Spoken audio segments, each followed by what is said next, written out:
Opa! Go for wave! Kas čia naujo? Kas? Kas naujo? Šiandien naujas modas.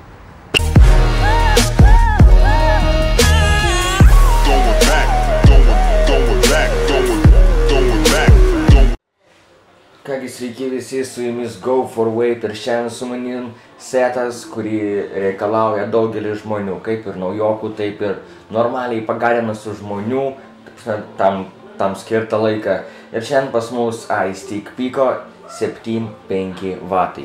Manau, daug delst nereikia būtent dabar ir apžiūrėkime, kasgi čia ir kasgi čia iš viršaus pas mus ant jo uždėta. Va tada pažiūrėkime į dėžutę iš visų jo šonų.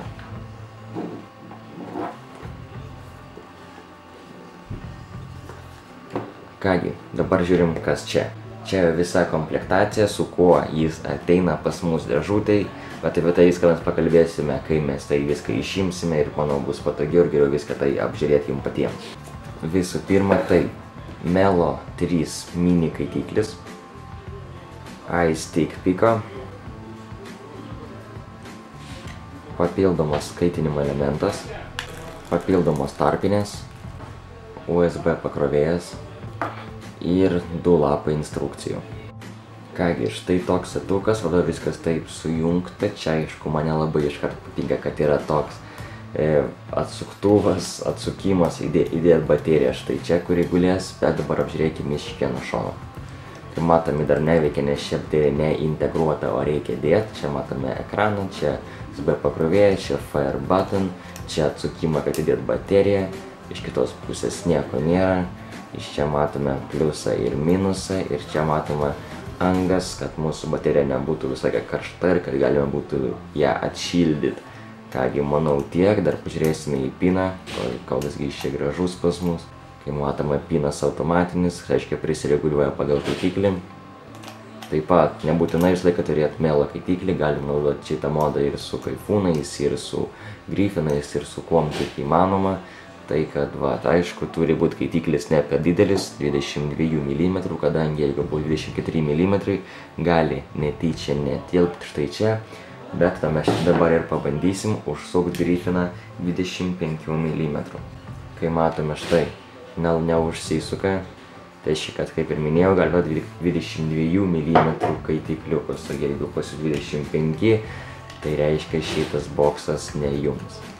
Tada manau, čia nėra ką daugiau apie jį kaip ir žiūrėti, apie šitą pakalbėsim truputį vėliau ir atskirai, dabar įdėkime bateriją ir pažiūrėkime, koksgi čia mūsų čipas.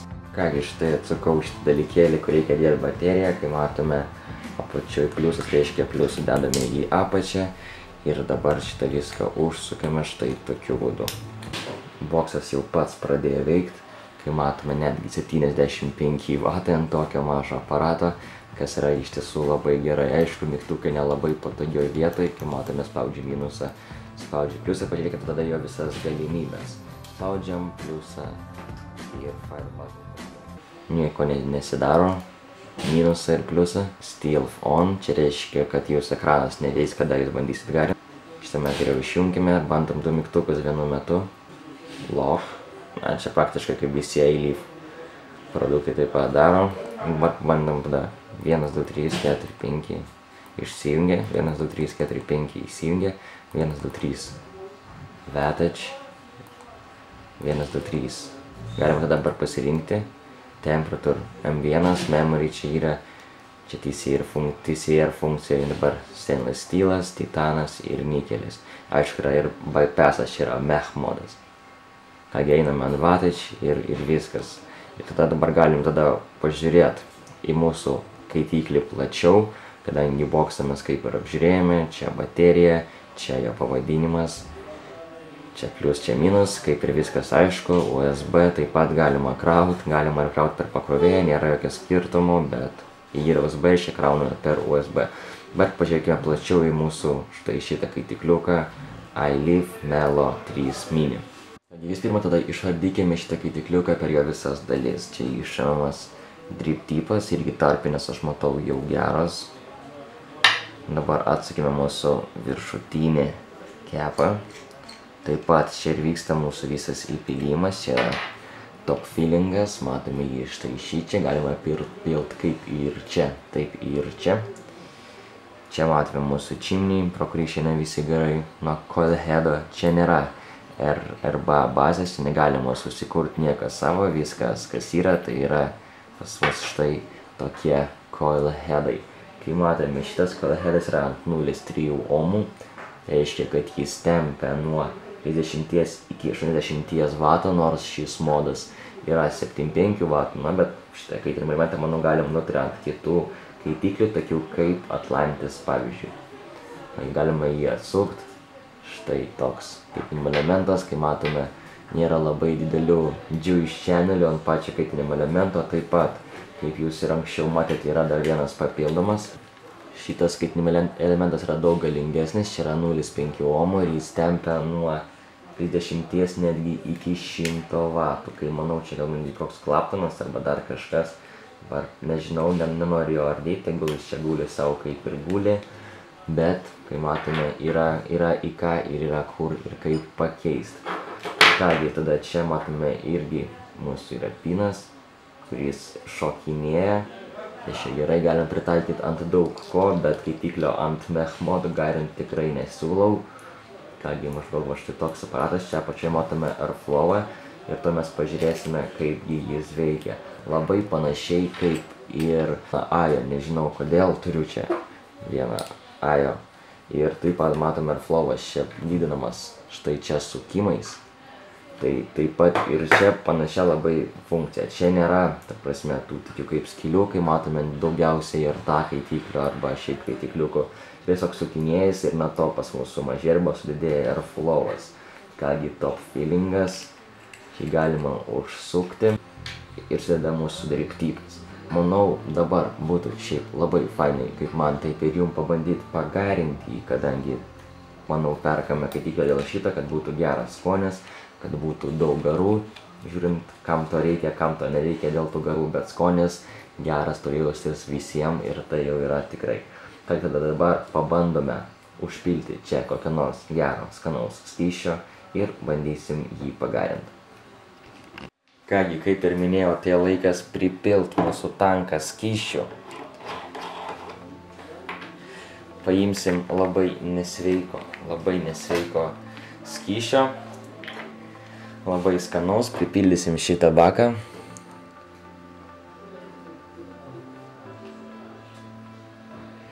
Ir taip pat norėčiau dar paminėti jums, prieš pilant skystį, prieš pradedant naudot naują kaitiklį su coil headu, būtinai, labai būtinai reikia sušlapinti mūsų kaitinimo elementą. Tai parodysiu, kaip tai daroma. Matome naujas kaitinimo elementas, dar niekad nenaudotas, tik tai įpiltas skystį į baką. Tai čia biški yra skysčio ant jo, bet jis dar yra iš viso naujas. Reikia visų pirma paimti ir tiesiog šiek tiek lašukų štai čia privaryti, nereikia pilti daug, nes tada tiesiog užsiburbuliuos ir gali susigadinti tas kaitinimo elementas. Bet kiekvieną kaitinimo elementą pradedant naudot prašyčiau įpil skysčio štai čia į vidų, nes jie dar nauji, ta dar sausa. Ir pavyzdžiui, tas pastovėjimas 10 minučių negarinant nieko nelabai padės. Norint garint praktiškai iš karto nusipirkus skaitiklį, su kaitinimo elementu visą laiką padarome štai taip, sudrėkinam mūsų galvutę, tada galima įpilt baką, arba iš karto įpilam baką, tada sudrėkinam galvutę, jokio skirtumų praktiškai nėra, bet tai yra būtinas dalykas. Kai kaitiklis užsuktas, dabar aš čia biškį pravalysiu, kur išsipylė, netgi niekur neįsipylė, tiesiog biškį drėgna. Aš tada šitą viską išvalysiu, palauksiu minutėlę, kol jis sudrėks ir eisim pabandyti pagarint ir pakalbėsim apie jo pagrindinius pliusiukus ir minusiukus. Taip pat dar norėjau paminėti, kol pas jūs skaitiklis dar iš viso naujas, nes siūlau garint ant jo maksimalių galimybių. Pavyzdžiui, čia coil headas tampia iki 80 W, pabandom kokių iš karto 40 per pusę. Kadangi iš karto, kol jis dar, kaip ir minėjau, naujas, gali biškį padegti, gali būti visko, tai kad pirmį kartą, bent jau pirmos 10 minučių, garinkit ant mažesnių vatų, kol jis dar pripras prie mūsų to pačio modo, prie visko, prie kaitinimo, tada galėsime pakelti iki 80 arba biškį mažiau iki 70 W.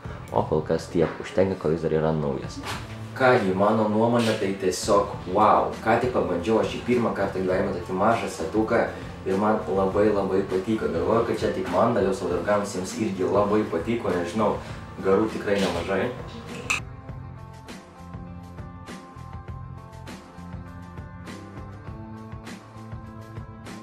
Čia buvo tik 40 vatų ir plus baterijos mažiau negu pusė. Ir skonis iš tiesų labai fainas, nes tikėjau, kad Melo padarys kažką tokio. Čia mano pirmas emocijos pagarinant tokį starter kitą. Įpyliau skanaus skysčio ir man buvo garinti su skanu. Daug garų, daug gero skonio, daug iš tiesų to, ko reikia kaitikliukui. Mažas boksas, kuris telpa va štai taip labai gražiai į ranką, viskas labai gerai. Kaip kitą, mažą kitą, aš vertinu 10 iš 10. Aš nesakau, kad čia kaifūnas gali būti geresnis arba ten dar kažkas būti geresnis. Būtent tas, kas įeina į dėžutę, iš tiesų yra labai faina. Labai gerai priderino. Aš nesu mėgėjas skaitimo elementų, bet čia man patiko.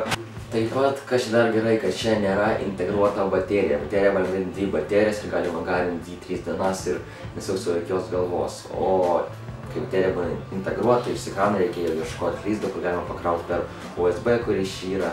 Aišku, yra minusiukas, kad nepadarė, bet kažkur čia iš šonų minusų ir pliusų mygtuką. Reikia iš apačios kažkur ieškoti, kol priprasti, čia sunku ir šiaip nelabai patogu, aš manau. Šiaip ekranas mažas, kaip ir visuose įstykuose, tas pats čipas nieko nepasikeitė. Elite produkcija visa tokia pati praktiškai kalbant apie čipus. O kaitikliukas tikrai geras, modas irgi tikrai geras ir patogus. Aišku, gaila irgi minusiukas, kad čia telpa tik 22 mm tankai, nes norint už 25 matyti niekas būna, tiesiog netelpa, nes šitas ratas maišo. Kągi, iš tiesų, fainas, kaip starter kitas yra tikrai kažkas įspūdingo ir norint paimti nelabai brangią produkciją, nelabai brangų kaitiklį su boksu, tai tikrai siūlyčiau pabandyti kažką tokio. Kągi, manau tiek, šiaip aš įvertinu 9,5 iš 10 arba 10 iš 10, nes šis yra kažkas nuostabaus, nežiūrint keletą tų minusiukų. Airflow taip pat užtenka, galima garinti kaip ir iš karto į plaučius traukiant, o taip pat galima ir į burną, tik vėliau plaučius kaip cigaretė, kad iš tiesų toks nestandartiškas, bet iš tiesų labai fainas setas yra toks komplektukas. Tai, kad čia buvo Elite Melo 3 Mini ir iStick Pico 7,5 W. Su jumis buvo Go for Wave. Garinimas yra kaip vitaminai, nereikia per daug, bet yra bent jau sveika. Prieš kalbant dar porą žodžių dar biškį pagarinam. Mano biškį pakelt iki 55 W. Šiam vatą.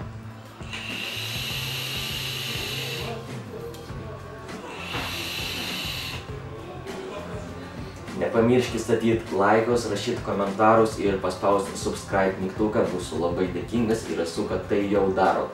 Kaip ir minėjau, su jumis Go for Wave, visiems gero ir likit sveiki ir tegul šitas būna jūsų ateitis. Iki.